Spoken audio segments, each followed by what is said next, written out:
ठीक है, तो हमारे पास ये एक 3D ड्राइंग है जिसको हम बनाने की कोशिश करेंगे। तो सबसे पहले हमारे को क्या दे रखा है? हमारे को ये दे रखा है 80, 90, 100, 120।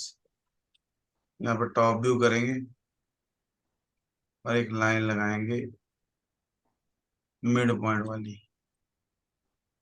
जिसमें हम एक लाइन लगाएंगे 120 की।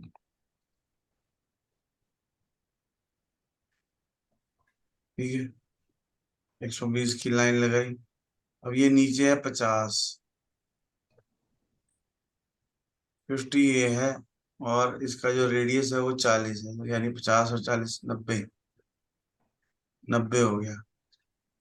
तो हम यहाँ से नीचे ले जाते हैं 90, और हमारे को 2 पॉइंट लाइन चाहिए 90।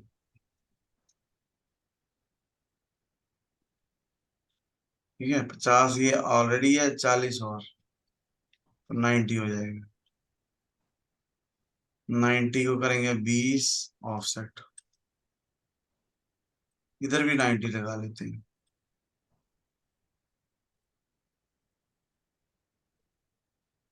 ठीक है, यहाँ पे कमांड है हमारे पास ऑफसेट 20, 20 इसको कर दिया, 20 इसको कर दिया, तो हमारी जो है शेप बन जाएगी। और इधर से है ये 15, ऑफसेट कर देंगे 15। ठीक है, ट्रिम कमांड हमने की थी, ट्रिम कमांड के अंदर ऑप्शन होती है ट्रिम टू एंटिटीज। तो इन दोनों को ट्रिम, इन दोनों को ट्रिम। गलत हो जाए तो माफी मांग लेनी है, अंडू का मतलब माफी होता है। पर ज्यादा अंडू माफी मांगो तो भी काम खराब हो जाता है, तो इसलिए माफी तो मांग लो, तो थोड़ी थोड़ी।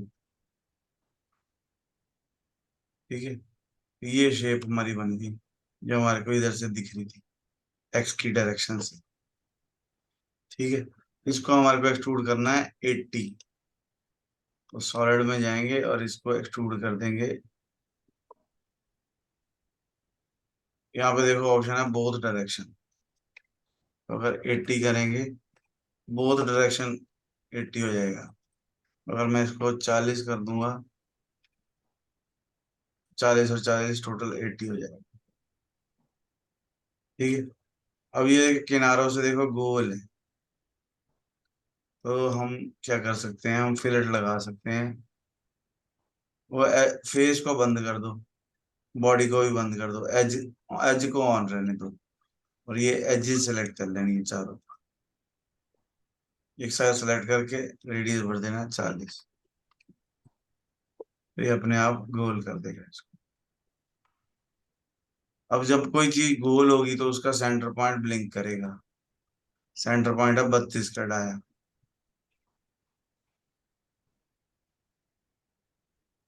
32 का डाया तब लग पाएगा जब हम जेड की डायरेक्शन ठीक करेंगे। हमारे को फ्रंट प्लेन नहीं चाहिए, हमारे को राइट प्लेन भी, राइट प्लेन चाहिए, क्योंकि मैं इस फेस पे देखो ना, एक्स की डायरेक्शन और वाई की डायरेक्शन। तो हमने यहाँ से सर्कल लिया, सर्कल का रेडियस डायमीटर दे रखा 32, 32 बना लो, और इसको सॉलिड में जाके एक्सट्रूड कर लो। वो डायरेक्शन नहीं चाहिए, कट बॉडी चाहिए थ्रू वॉल।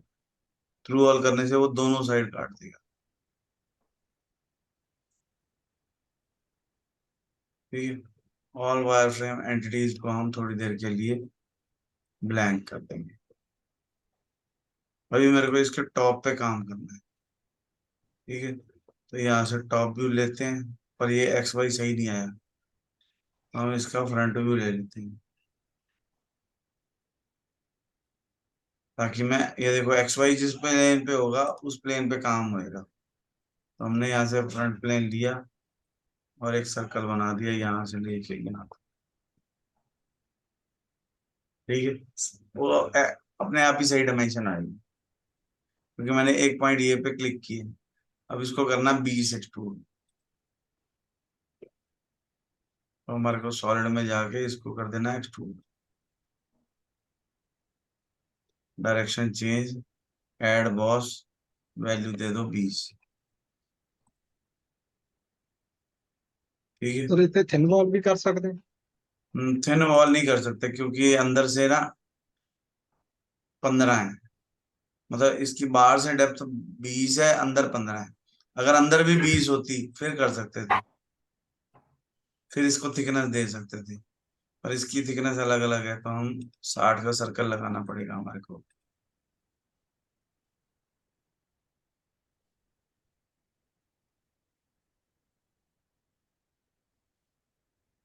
और इसको एक्सट्रूड कट करेंगे नीचे। कट बॉडी, वैल्यू भरेंगे 15। दोनों की डेप्थ अलग अलग हो गई ना, अंदर अलग हो गई, बाहर अलग हो गई। तो इस वजह से हम दोनों को एक साथ कर नहीं सकते। छोटा एक होल और है 30 के डाई का। तो हम 30 के डाई का सर्कल बनाएंगे। ओके। और सॉलिड में जाके एक्सट्रूड कट, बहुत आसान है। 3D cut body through all. Okay. All wireframe entities को हम होम में जाके ब्लैंक कर। ठीक हो गया, इतना काम हो गया।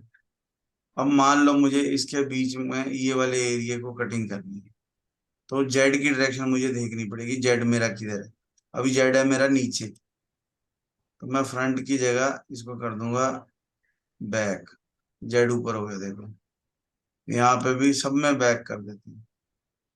जेड की डायरेक्शन ऊपर हो गई, यानी अब जो टूल आएगा वो ऊपर से आएगा। ठीक है। तो हम क्या करेंगे, टूल पाथ लेंगे। यहाँ पे हमारे पास कई टूल पाथ हैं, कंटूर भी ले सकते हैं, एरिया भी ले सकते हैं, पॉकेट भी ले सकते हैं। मान लो मैंने एरिया में ले लिया, तो मशीन रीजन कौन सा होगा? मैंने कहा ये मेरा मशीन रीजन, कि इसको मुझे काटना है। प्रीव्यू करके देख सकते हैं कि ये जो रीजन है इसको मुझे कटिंग करना है। ठीक है। तो ऑब्वियस है उसको टूल बताना पड़ेगा, किस टूल से कटिंग करेंगे। अब हमारे को पता है 60 mm का डायामीटर है, तो उसके हिसाब से हमारे को टूल चूज करना पड़ेगा कि कितने के टूल से मुझे कटिंग करनी है। ठीक है। मैंने कहा जी सपोज करो फ्लैट एंड व्हील 10। ठीक है। ये ऐसा हो सकता है फिल्टर में ना, अभी एंड व्हील ही सिलेक्ट है, अगर दो तीन सिलेक्ट होंगे तो वो दो तीन सारे टूल नजर आने लग जाएंगे।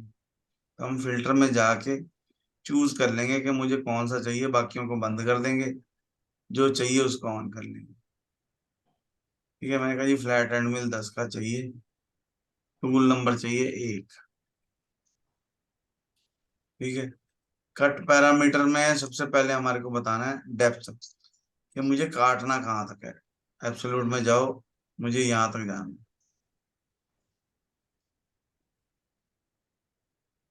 ये डेप्थ है, ये टॉप ऑफ द स्टॉक है। टॉप ऑफ द स्टॉक ये 20 और 5 क्यों आया, ध्यान से देखो। अभी मैं वैसे ही ओके कर रहा हूँ, क्योंकि ओरिजिन मेरा जो है वो नीचे है या ये वाले फेस पे है, तो वो 5 15 है। तो 0 से 15 नीचे आए तो वो 5 mm हो गया, और बाहर से ये 20 है। ठीक है। तो हमने उसको बोला कि हमारे को 20 mm से चालू होके टॉप ऑफ द स्टॉक ये है, 20 से चालू होके 5 तक जाना है। ठीक है। तो हमारे को ये रीट्रैक वैल्यू इससे ज्यादा ही होगी, ऑब्वियस है। मतलब ये तो है नहीं ना 20 से चलना है तो 6 पे रीट्रैक्ट हो, वो पॉसिबल नहीं है। तो हमने इसको कर दिया 40। और फीड प्लेन 20 से ज्यादा होना चाहिए, 25 कर देते हैं। और ये सारी वैल्यू एब्सोल्यूट में होनी चाहिए। ओके करके देखते हैं क्या होता है। अब देखो ये लाइन है। अब जो मेरा टूल है वो 40 से आएगा, और ये जो फीड है वो फीड उसके हिसाब से लेगा कि हमने उसको कितना बोला है उसको। अभी ये नीचे सीधा क्यों चला गया? क्योंकि हमने इसको डेप्थ ऑफ कट नहीं बताया, डेप्थ ऑफ कट बंद है। तो हमारे को हर बार एक ही बार में नहीं काटना मुझे। अभी ये एक ही बार में कट गया सारा। मुझे चाहिए कि मैं छोटे छोटे कट लगाऊं। मैंने कहा जी मुझे 1 1 mm का कट लगाना है। तो डेप्थ ऑफ कट में हमने 1 1 mm दे दिया। कट पैरामीटर में हमारे को स्टॉक बताना है कि कितना छोड़ना है वॉल पे, कितना छोड़ना है वो फ्लोर पे। हमने दोनों को 0 कर दिया, भाई हमारे को कोई मटेरियल नहीं छोड़ना। तो अब ये क्या करेगा, ये अब ऊपर से चलेगा नीचे तक जाएगा। 1 1 mm का कट लगाता हुआ। पहले वो सीधा अंदर घुस गया था ना, वो सीधा अंदर नहीं घुसना चाहिए। मतलब मेरे को उस उतने एरिया को क्लियर करना है, खाली करना है।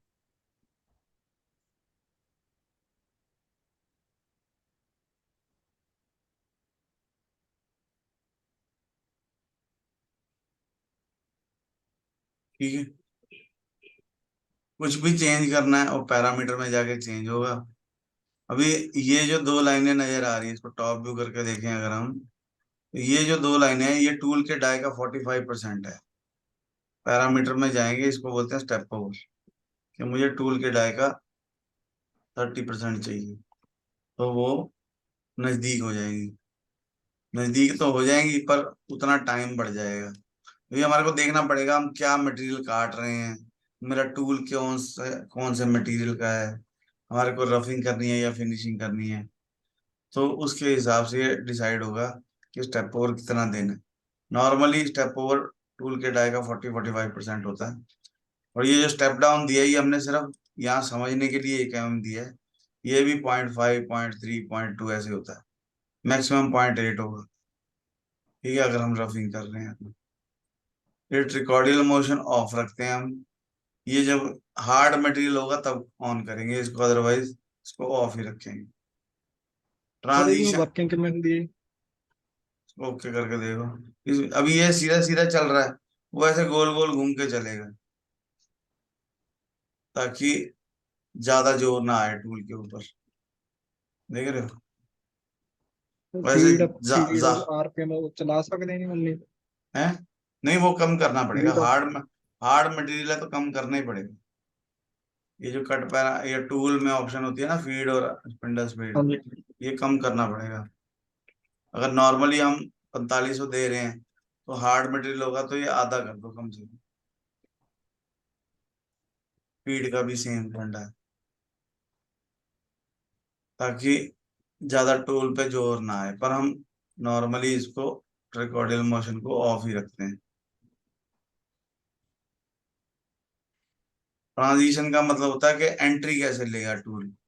हमने इसको बोला कि जी हमारे को हेलिकल एंट्री चाहिए गोल गोल। तो वो हेलिकल का रेडियस पूछ रहा है। ठीक है, इतनी क्लियरेंस चाहिए, प्लंज रेट कितना फिर चाहिए। प्रोफाइल रैंप के में चल दी। प्रोफाइल रैंप एंगल में चलती है, इसमें एंगल देना पड़ेगा। ये देखो, अब ये गोल है ना, कोई वैल्यू चेंज करेंगे तब दिखाएगा।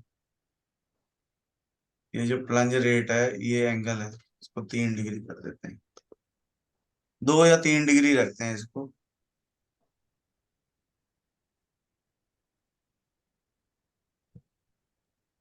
तो ये जो है नीले रंग की लाइनें नजर आ रही है, ये एंट्री लेगा ब्लू कलर की लाइन में।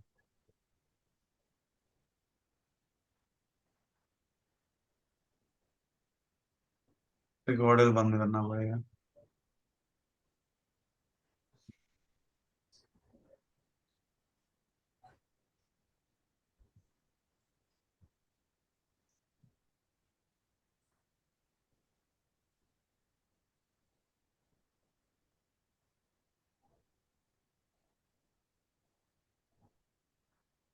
मतलब रैंप और ये हम इसलिए देते हैं ताकि टूल के ऊपर जोर ना आए एंट्री करते हुए। ये ना हो ना सीधा आके घुस जाए उसके बीच में। 2 से 3 डिग्री एंगल देंगे इसको और हमारा जो है कटिंग हो जाएगी।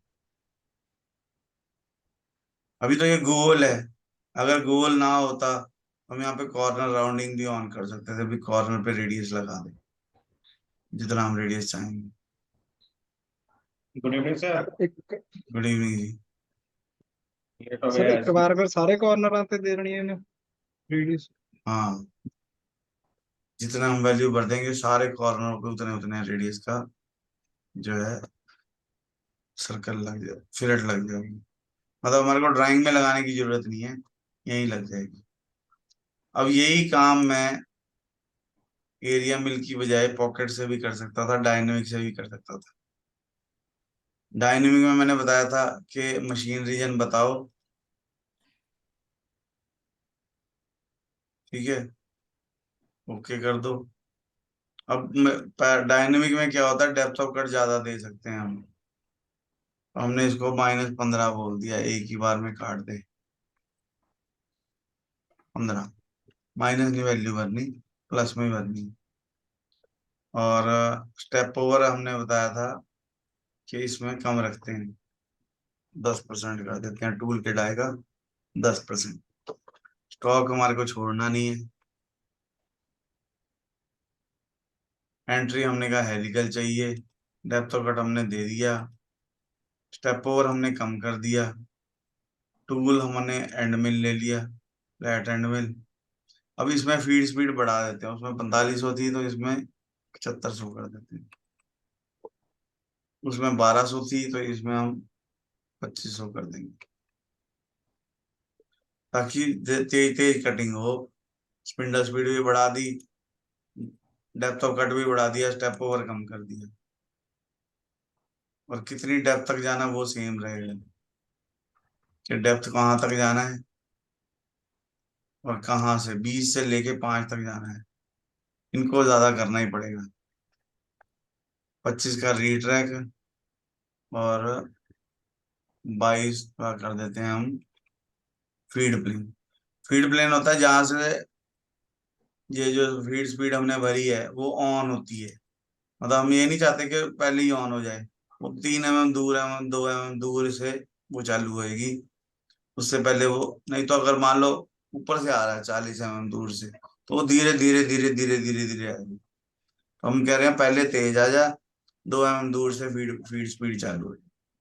तो ये इसने डायनेमिक कटिंग कर दी। इसमें एक ही बार में कट हो जाएगा। पहले एंट्री लेगा, हेलिकल एंट्री पूरी डेप्थ तक, फिर उसको बड़ा करता जाएगा।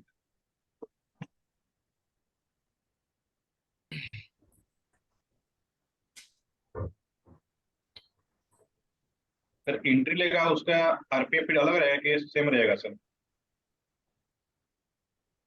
नहीं, जब एंट्री बोला कौन है, ये नहीं समझ में नहीं, आया। अच्छा अच्छा, ठीक है। एंट्री जब लेगा तो फीड स्पीड कम होएगी। एंट्री के लिए अलग है पैरामीटर। ये जो हम टूल में जाते हैं ना, तो ये हमारे वो है, फीड स्पीड है। और कट पैरामीटर में यहाँ पे हमने इसको स्टेप ओवर दिया है। ये है फर्स्ट पास, पहले पास पे कट कितना लगना है। और ये एंट्री मोशन में यहाँ पे सारा कुछ है, क्लियरेंस कितनी देनी है, प्लंज एंगल कितना देना है। यहाँ पे हम चेंज भी कर सकते हैं, भी कैसी शेप चाहिए, प्रोफाइल वाली शेप चाहिए, हेलिकल ओनली कर देते हैं।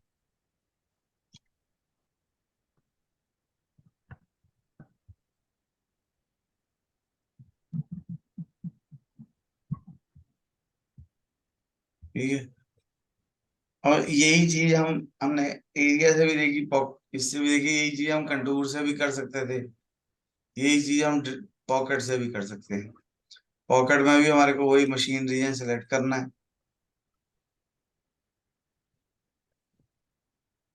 टूल सेलेक्ट करना है। अब इसमें ऑप्शन आती है कि आपको रफिंग भी करनी है और फिनिशिंग भी करनी है या सिर्फ रफिंग करनी है। मैंने कहा जी सिर्फ रफिंग करनी है। तो एंट्री कैसे होगी, यहाँ पे हम ट्रू स्पाइरल ले लेते हैं। ट्रू स्पाइरल लेंगे तो वो पूरा गोल गोल घूमेगा, क्योंकि हमारा गोल ही पीस है, तो ट्रू स्पाइरल ज्यादा अच्छा रहेगा। ठीक है। स्टेप ओवर हमने टूल के डाई का 45% है, एंट्री हमारी हेलिकल है। और हमने कहा डेप्थ ऑफ कट कितना चाहिए, और ये सारे पैरामीटर सेम है। डेप्थ बतानी है, कहाँ तक जाना है, कहाँ से शुरू करना है। ये 10 नहीं होगा, ये 20 से ज्यादा होगा। अच्छा एक चीज और देखो, अगर मैं ओरिजिन पॉइंट, ये देखो यहाँ पे ऑप्शन होती है ट्रांसफॉर्म के अंदर, मशीन ओरिजिन। अगर ओरिजिन टॉप पे ले लूंगा तो ये सारा मॉडल नीचे चला गया। तो इस केस में हमारे को पैरामीटर में जाके डेप्थ बतानी है ये, और -15 टॉप ऑफ द स्टॉक है ये। फिर ये 10 और 25 ठीक है, फिर हमारे को उसको चेंज करने की जरूरत नहीं है। ठीक है, 25 से टूल आएगा, 10 के बाद फीड, या 2 3 कर लो इसको, फीड प्लेन चालू हो जाएगा और -15 तक जाना है। रफिंग करना चाहते हैं, शेप कौन सा पैटर्न चूज करना है वो बता दिया हमने, स्टेप ओवर भी बता दिया, एंट्री मोशन भी बता दिया, डेप्थ ऑफ कट भी बता दिया। कीप टूल डाउन ऑन होना चाहिए, यानी कि एक कट मारने के बाद टूल ऊपर ना जाए, नीचे ही जाए। ठीक है, अब ये रेड सर क्रॉस, रफिंग और फिनिशिंग तो दस्यो अब ये रेड क्रॉस वो भी जे बताता हूँ। ਆਪਾਂ जी हाँ और जी। रेड क्रॉस लग गए, इसका मतलब क्या हुआ, क्योंकि हमने उसको हिला दिया, तो सबके पैरामीटर को हमारे को चेंज करना पड़ेगा कि मुझे कहाँ तक जाना है, टॉप ऑफ द स्टॉक क्या है, उसके हिसाब से वैल्यू भरनी पड़ेगी।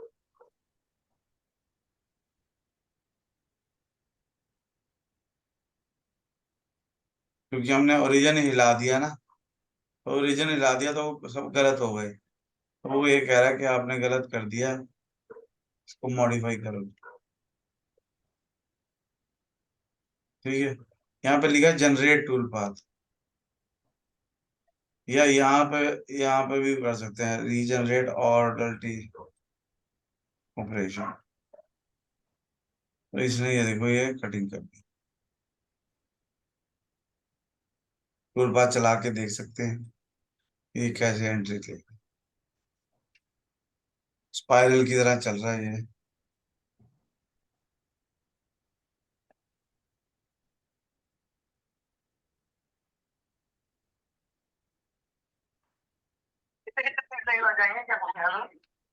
हेलो।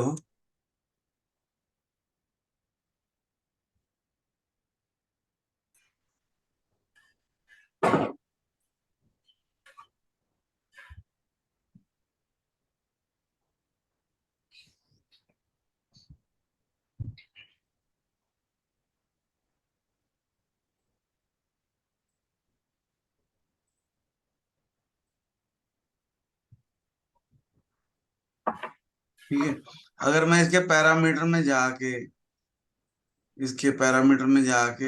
अगर मैं पैरेलल स्पाइरल कर लूँ ना, तो ये अलग शेप बदल जाएगी। अगर मैं इसको जिगजैग कर लूँ तो ये शेप बदल जाएगी। तो आपको रफिंग में कैसा चलाना है और फिनिशिंग में कितने कट मारने हैं। मैंने कहा जी मुझे 2 कट मारने हैं, 1 1 mm के। ठीक है, स्प्रिंग पास का मतलब होता है कोई कटिंग नहीं मुझे करनी, बस वैसे ही टूल चलाना है। हमने कहा जी इसको भी 0 रहने देते हैं, कीप टूल डाउन ऑन रखो, ओके कर दो। तो ये रफिंग भी होगी, और इसके बाद 2 कट उसने फिनिशिंग के भी बना दी। तो इस केस में हमारे को स्टॉक छोड़ने की जरूरत नहीं है, जो हमने यहाँ पे स्टॉक छोड़ा है ये 0 कर दो, क्योंकि रफिंग भी ऑन है, फिनिशिंग भी ऑन है।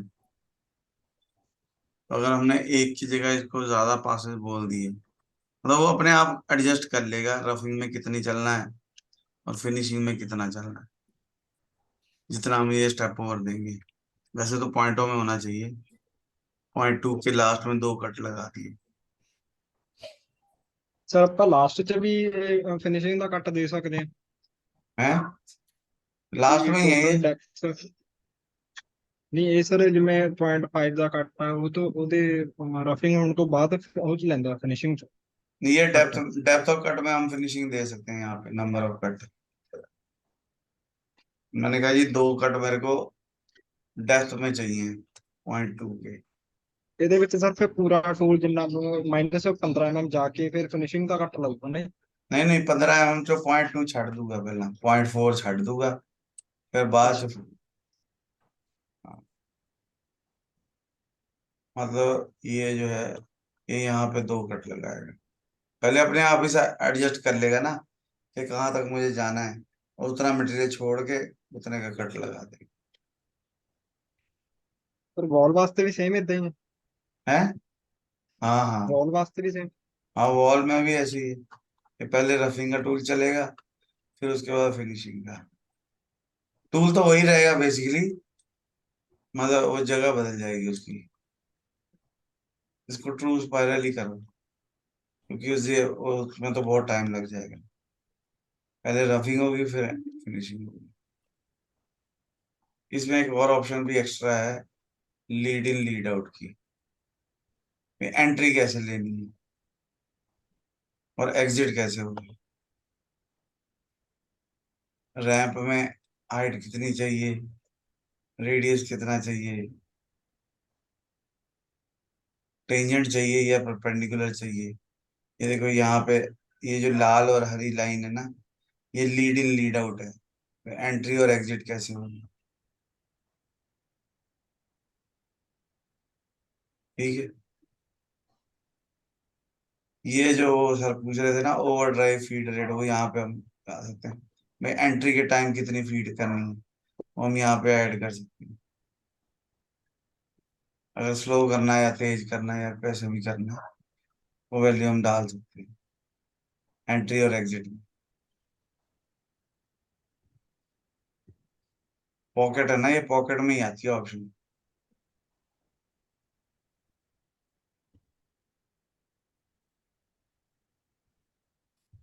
अगर मेरे को 3D में चला के देखना है, तो पहले मेरे को स्टॉक देना पड़ेगा। स्टॉक में जाओ और एंटिटी सिलेक्ट करो, ओके कर दो। ये मेरा स्टॉक आ गया। फिर हम इसको वेरीफाई कर सकते हैं, ये वेरीफाई का बटन है।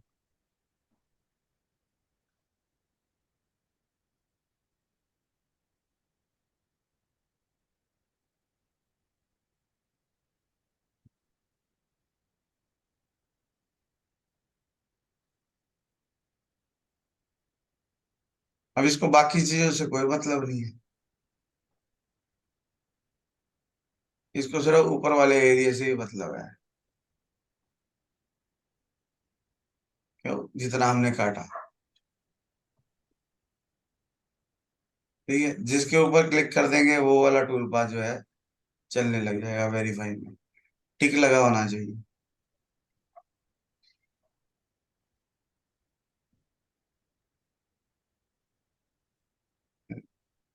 पहले एंट्री ले लिया इसने, फिर उसके बाद इसको बड़ा करता जाएगा।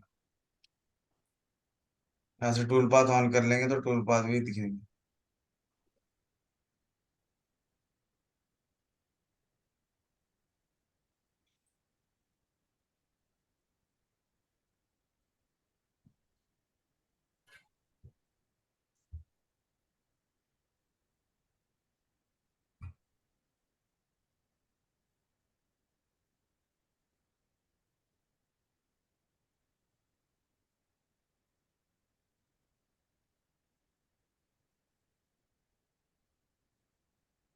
ठीक।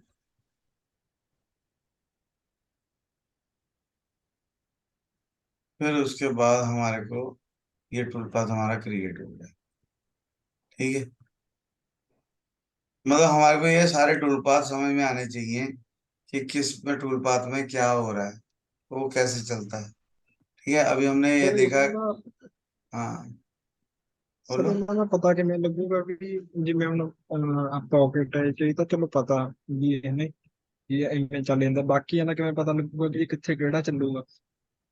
वही तो सीख रहे हैं ਜਿਵੇਂ हमने। ਸਰ ਕਿ ਵਾਲ ਤੇ ਆਪਾਂ ਟੇਪਰ ਕੱਟ ਹੁੰਦਾ ਲਾਉਣਾ ਹੁੰਦਾ, ਤੇ ਉੱਥੇ ਵੀ ਕਿੱਦਾਂ ਦਾ ਕਿਹੜਾ ਟੂਲ ਚੱਲੂ ਕਿਹੜਾ? नहीं नहीं, वही तो सीख रहे हैं हम। अब जैसे वॉल पे अगर टेपर है, तो यहाँ पे पैरामीटर में जाओ, यहाँ पे हमारे पास टेपर की ऑप्शन होती है एरिया मिल में। एरिया मिल में या कट पैरामीटर में जाएंगे, डेप्थ ऑफ कट में यहाँ पे टेपर की ऑप्शन है। कितने डिग्री टेपर देना है, 2 डिग्री टेपर देना, वो 2 डिग्री का टेपर बना देगा एरिया रफिंग में। अब ना ਤੇ ਜੇ वो ਉਹਦੇ डायनेमिक, ਵਿੱਚ ना डायनेमिक में ऑप्शन है ये, ना ना पॉकेट में है। तो अगर अगर वॉल पे टेपर है तो ऑप्शन ही एक ही बची। तो ये तो हमारे को पता होना चाहिए ना कि ये वाली ऑप्शन किस टूल पाथ में है, तो वो वाला टूल पाथ चलाना पड़ेगा। अगर टेपर वाली ऑप्शन जिसमें होगी वो वाला चलाना पड़ेगा। वो सिचुएशन ही है बेसिकली।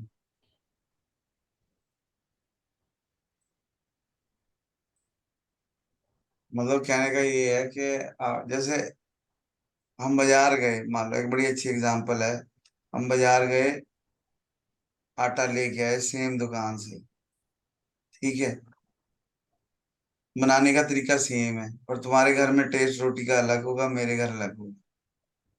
वो कौन सी चीज कैसे डाल रहे हैं, कितनी देर वेट कर रहे हैं, कैसे बना रहे हैं, उस पर डिपेंड करेगा कि क्या आएगा। इसमें भी सारे पैरामीटर देखने पड़ेंगे कि टूल कैसा है, किस क्वालिटी का टूल है। आज मेरे को एक मैसेज आया, सर एक टूल पाथ बताओ जिसमें ऐसे चमकदार फिनिशिंग आ जाए। चमकदार फिनिशिंग का टूल पाथ से कुछ लेना देना ही नहीं है। चमकदार चमकदार फिनिशिंग चाहिए तो वो तो मटेरियल चाहिए हमारे को बढ़िया। जितना बढ़िया मटेरियल होगा उतना ज्यादा चमकेगा। अब एल्यूमिनियम ले लो, बिल्कुल चमक जाएगा वो, ठीक है नहीं।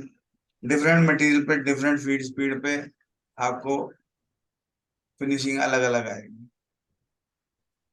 तो आप अब आपने सब कुछ बढ़िया कर दिया, आपका मटेरियल ही नहीं अच्छा, तो फिनिशिंग आएगी नहीं। वो दिक्कत रहती है कि आपको एक दो बार चला के देखना पड़ेगा कि मेरी मशीन जो है ये वाले मटेरियल के वो इस तरीके से काटती है। तो वो परमोडेशन कॉम्बिनेशन कहते हैं इसको, कि आपको हर चीज का ध्यान रखना है। आपको मटेरियल का भी ध्यान रखना है, टूल, कभी इतने सारे डिजाइन के टूल इसीलिए होते हैं क्योंकि टूल कौन से मटेरियल का है, टूल में शेप्स कैसी है, टूल में फ्लूट कितने हैं, उनका आपस में डिस्टेंस कितना है, वो सारी चीजें देखेंगे फिर आउटपुट में सही पता लगेगा। अब मास्टर गेम तो सबको आएगा, हमारे को चारों को आएगा। बढ़िया प्रोग्रामर कौन है जो मौके पे सही चीज यूज करेगा। सारी चीजों का भी ध्यान रखना पड़ेगा ना। हम चमकाए जा रहे हैं वहां पे, इतना जरूरत ही नहीं है रफिंग का टूल पाथ हो, है ना। कोई पीस है ट्रक के नीचे लगना है और हम उसको शीशे की तरह चमकाने लगे हैं, तो वो लॉजिक गलत हो जाएगा।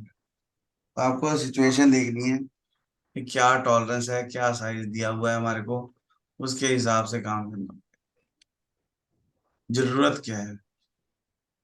ਜੇ 40 ਵਾਲੇ ਡਾਇ ਤੇ ਰੇਡੀਅਸ ਤੇ ਚਲਾਉਣਾ ਹੋਵੇ ਟੂਲ, हार्ड है। ਇਹਨਾਂ ਤੇ ਕਿਹੜਾ ਚੱਲ, ਜਿਹੜਾ ਥੱਲੇ 40 नहीं ਵਾਲਾ। नहीं वो, अब देखो ना, अब अगर इसको काटना है मेरे को तो इसकी सेटिंग चेंज करनी पड़ेगी। इधर वाला जेड को अगर मैंने ऐसे रखा हुआ है तो वो काट ही नहीं सकते, तो इसको मेरे को ऐसे घुमा के रखना पड़ेगा। जेड की डायरेक्शन चेंज करनी पड़ेगी ना। अब अगर जेड की डायरेक्शन इधर करेंगे,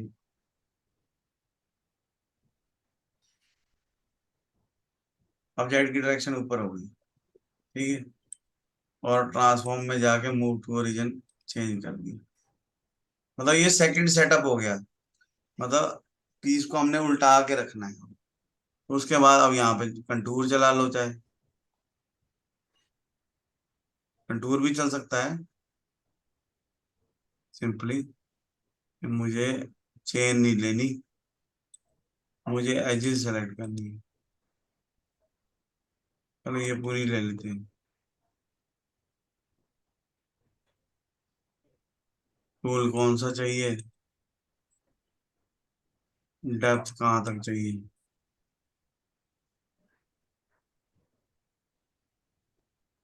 डेप्थ मैंने कहा जी मुझे यहाँ तक ही चाहिए। टॉप ऑफ द स्टॉक ये हो गया, ठीक है, एक एक mm का कट हो गया। ओके, ये पैरामीटर में, कट पैरामीटर में लेफ्ट की जगह राइट चलाओ, तो ये उतने एरिया में काटिंग कर देगी। मतलब वो हमारे को देखना पड़ेगा हमारी जॉब किस तरीके से पड़ी हुई है। 4 एक्सिस 5 एक्सिस में अलग कहानी हो जाएगी, ठीक है। अभी मीटिंग ये बंद होने वाली है, एक बारी मेरा मकसद ये था ये समझाने का कि हम 3D मॉडल बना के उसके ऊपर मशीनिंग कैसे कर सकते हैं।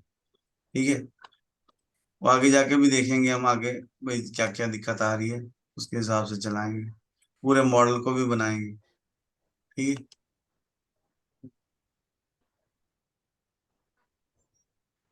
मतलब सारी सिचुएशन, अभी हमने उसको कोऑर्डिनेट सिस्टम चेंज किया तो वो सारे लाल हो गए, हमारे को एक और सेटअप भी बनाना पड़ेगा, वो भी सिखाऊंगा कि दो सेटअप कैसे बनते हैं अलग अलग, क्योंकि टूल को घुमा के रखना ही पड़ेगा ना जॉब को, अगर उधर से काटना है जी। तो वो दो सेटअप कैसे बनाते हैं वो भी सिखाऊंगा। ठीक है, फिलहाल हमारा मकसद यही था कि 3D मॉडल कैसे बनाना है। ठीक है, और तीनों टूल पाथ हमने एक साथ कैसे चलानी है।